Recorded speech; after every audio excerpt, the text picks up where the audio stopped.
A continuación, nos acompaña la CEO y cofundadora de Money Queen de ADA, una plataforma de crecimiento financiero para las personas.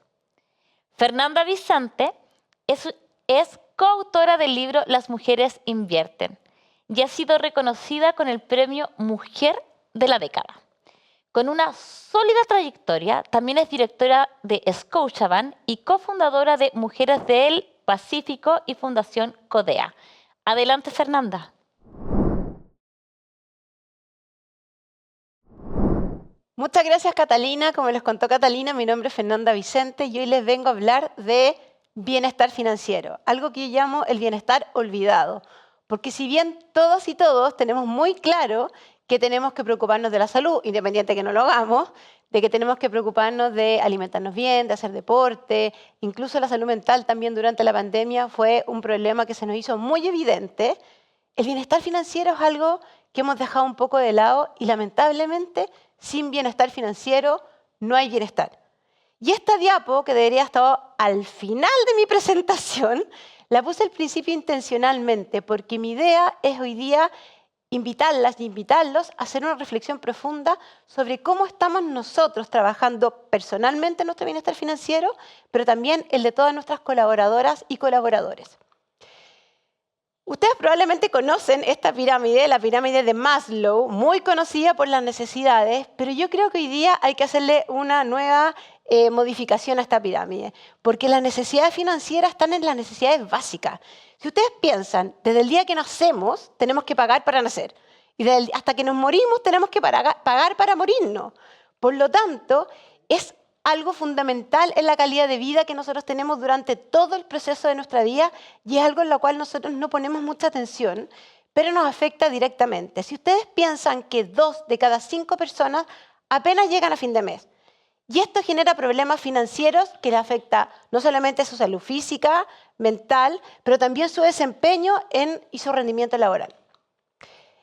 Cuando vemos, por ejemplo, algunas cifras, y probablemente ustedes lo habrán visto porque trabajan en esto, que más de la mitad de los trabajadores manifiestan que sus problemas económicos son una distracción en su trabajo y que genera grandes problemas. Si vemos acá ausentismo, rotación, ansiedad, problemas en el ambiente laboral. Si vemos acá, por ejemplo, como lo dijimos en el diapo anterior, ¿no? Que casi la mitad de las personas apenas llega a final de mes o tiene que endeudarse para poder pagar las cosas básicas. Y si vamos acá, que más del 60% reconoce que no tienen los conocimientos adecuados para poder hacer frente a esos desafíos financieros que tenemos durante toda la vida. ¿Qué pasa? Lamentablemente estamos en problemas. Y estamos en problemas a nivel social, a nivel organizacional y a nivel personal. ¿Cuáles son los tipos de problemas con que nos encontramos? Generalmente, cuando tenemos dificultades financieras, que estamos hablando de más de la mitad de la población, según las cifras que vimos anteriormente, sufrimos mucho de estrés, ansiedades, cansancio, porque no podemos dormir bien. Imagínense lo que es dormir preocupados de cómo voy a pagar las cuentas a fin de mes. No logro dormir bien, por lo tanto, mi rendimiento se ve afectado, se afecta a mi salud física, se afecta a mi salud emocional. Ustedes no sé si saben, pero un gran porcentaje de las familias que se divorcian, de las parejas que se divorcian, tienen que ver con problemas económicos. Entonces, ¿qué pasa también con mi cambio de humor? ¿Cómo me presento yo en mi lugar de trabajo? ¿Cómo me desempeño en mi equipo? Entonces, ¿qué pasa? Empieza a tener serias consecuencias. Por ejemplo, licencias médicas prolongadas, dobles trabajos. Tengo que hacer el trabajo aquí y ser freelancer por otro lado. Incluso hay personas que tienen hasta 2 trabajos completos y lo hacen uno el fin de semana, otro durante la semana. Esto genera mayor riesgo, sin duda, mayor riesgo de accidentes, pero además mayor riesgo de estafas y fraudes internos. Porque cuando yo necesito más dinero, tengo que ponerme creativo de alguna manera, ¿no? Y por otro lado, ¿qué pasa con el ambiente laboral? Cuando las personas andan nerviosas. Imagínense, por ejemplo, un jardín infantil. ¿Qué pasa si las tías o tíos del jardín infantil tienen problemas o los mismos educadores, por ejemplo? Pasa lo mismo al interior de la organización. Entonces, nosotros como empresa podemos a lo mejor adelantarles el sueldo, ¿cierto? O a lo mejor podemos ayudarlos a refinanciar con distintas empresas o fintech que hacen refinanciamiento. Pero la pregunta que tengo para ustedes hoy día, ¿esto va a cambiar la condición de origen? ¿Va a cambiar el problema original? Nuestra respuesta viene desde una pregunta para ustedes. ¿Qué significa el bienestar financiero para ustedes? El bienestar financiero es algo absolutamente subjetivo. Para cada persona es un poco distinto, ¿no? Pero nosotros tenemos algunos parámetros que son importantes que podamos compartir hoy. Primero, nuestro bienestar financiero tiene que ver con algo mucho más profundo que números, porque aquí se junta nuestro pasado, nuestras historias de vida, o sea, cómo nosotros y nuestra familia hemos tomado decisiones financieras. Por ejemplo, cuando yo vengo de familias que han estado súper sobreendeudadas, ¿cómo reacciono yo hoy día, cuando ya soy adulta o adulto, frente a esa historia o esa carga que yo tengo? O al revés, familias que despilfarraron todo, o a lo mejor fueron súper así, coñetes y apretadas. ¿Cómo yo reacciono hoy día, incluso frente a mi relación de pareja? ¿Cómo programamos nuestra vida financiera? Nuestro pasado tiene mucho que decir acá. También nuestro presente, porque los malos hábitos que tenemos hoy día están generando grandes problemas no solamente para hoy día, sino que para nuestro futuro. ¿Y qué pasa finalmente? Porque como no tenemos buenos hábitos, la mayoría del 60% dice que no tiene los conocimientos básicos, en el fondo tenemos poca planificación. Entonces, si hablamos de jubilaciones bajas, si hablamos de un futuro más débil, si hablamos de precariedad laboral, estamos hablando, tiene que ver mucho que ver con esto. Y acá está malo porque debería haber sido dicho futuro y no presente. Me hago cargo de eso. Bueno, el bienestar y el crecimiento financiero, nosotros me gusta hablar de crecimiento, es un camino. Es un camino y tiene parámetros muy objetivos que podemos medir. El primer parámetro que podemos medir acá es si gasto menos de lo que gano. Eso es objetivo. O sea, todo lo que yo gano se me va, sí o no. Segundo, ¿tengo la capacidad de absorber imprevistos? Por ejemplo, si me quedo sin empleo, ¿tengo la capacidad de absorber ese imprevisto?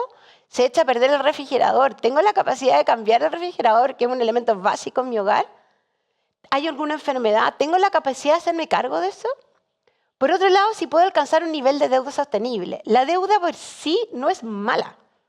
Es solamente si soy capaz de tener una deuda sana, una deuda buena, porque nosotros hablamos del endeudamiento bueno y el endeudamiento malo, pero un endeudamiento que yo pueda manejar bien y que esté dentro de los porcentajes que me permiten a mí tener una vida tranquila, financiera.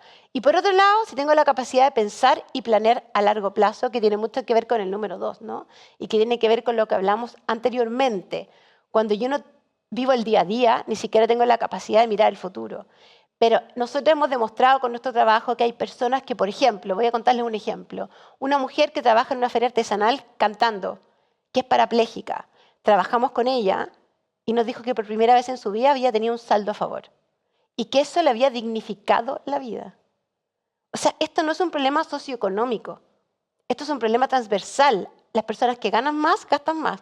Las personas que ganan menos, gastan proporcionalmente a sus ingresos.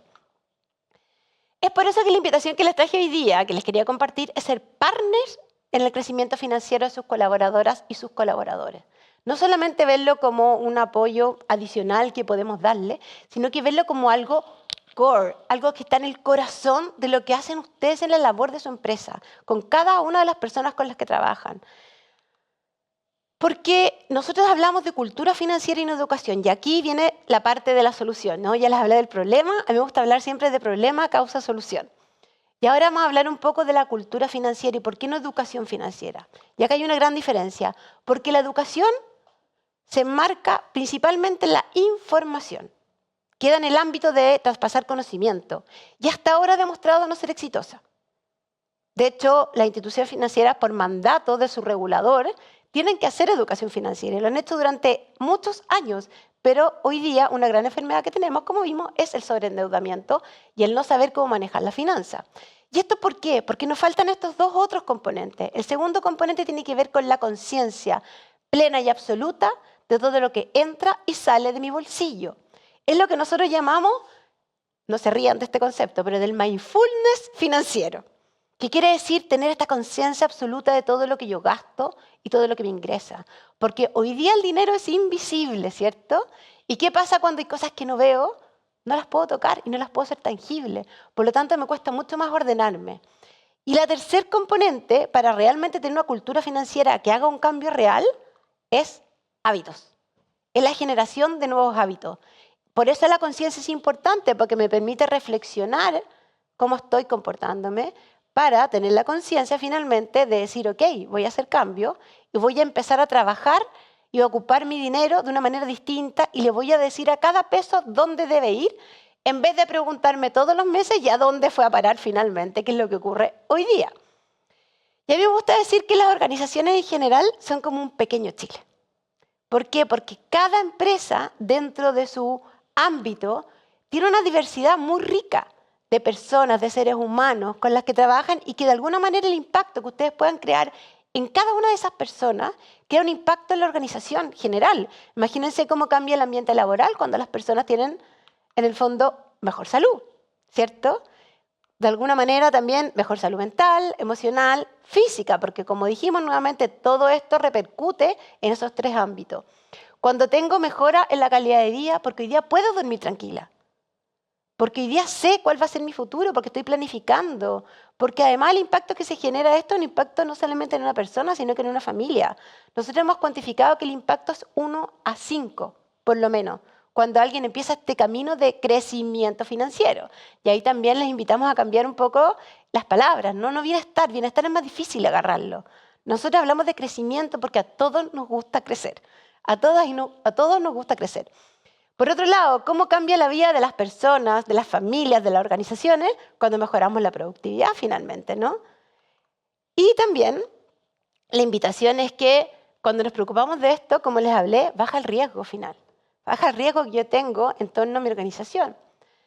¿Y qué pasa cuando también planificamos a fin de mes y somos capaces de tener saldo a fin de mes y nos ponemos todos en familia y planificamos y vemos lo que vamos a hacer en el futuro, cómo quiero construir mi futuro, si soy capaz de ahorrar, qué hago con esos pesos que me van quedando? Un dato solamente. Nosotros detectamos que si logramos ahorrar 2.740 pesos diarios, imagínense lo que es. ¿Hoy día cuánto vale un café? Al año tenemos ahorrado 1 millón de pesos. Y por la magia del interés compuesto, que después, más adelante podríamos hablar de este tema, este monto va creciendo solo. Entonces, si pensamos a largo futuro, sin duda hay temas de pensiones que tenemos que resolver como sociedad, pero ¿cómo podemos contribuir como organización a que cada una de nuestras personas tenga mejores pensiones solo por el hecho de planificar mejor? Y finalmente vamos a tener personas, familias, organizaciones y una sociedad, como este pequeño Chile, con mucha más satisfacción. Como les dije originalmente, esta diapositiva podría haber estado al final, ¿no? Pero nuevamente les reitero que la invitación que les traigo hoy día es a cuestionarnos y a pensar y a entender que sin bienestar financiero, finalmente, no tenemos bienestar. Podemos apoyar la salud emocional de nuestras trabajadoras y colaboradores, podemos apoyar la salud física, pero si no apoyamos la salud financiera, finalmente no va a tener el efecto que nosotros buscamos o incluso más, puede tener mucho más impacto apoyar la salud financiera o el bienestar financiero. Y solo para terminar y contarles un poco quiénes somos nosotros. Nosotras Money Queen de ADA somos una plataforma de crecimiento financiero para las personas y las familias y nos hemos hecho cargo de los dos grandes disruptores. Sin duda nosotros las organizaciones entendemos muy bien este disruptor, la tecnología, el avance tecnológico. Y probablemente todas sus empresas están preocupadas de la transformación digital, poniendo inteligencia artificial, trayendo expertos, haciendo cambios, poniendo software. Pero este disruptor es algo que muy pocas organizaciones lo entienden. Y es el cambio en lo que las personas desean, en la mentalidad. Porque la tecnología ha habilitado que tengamos toda la información en nuestro bolsillo. Y es por eso que hoy día sabemos que queremos más. Y se ha exigido, y estos son grandes disruptores, como les dije, no solamente para las personas, sino que para las sociedades, pero para las organizaciones también. Imagínense los desafíos enormes que tienen. Lo que nosotros hacemos finalmente es hacernos cargo de estos dos disruptores y desarrollar tecnología humana para mejorar la calidad de vida de las personas a través de lo financiero. Así que, quienes quieran saber más, aquí está en el QR para que puedan ir a moneyqueen.cl y ahí los esperamos para seguir conversando sobre bienestar financiero. Muchas gracias.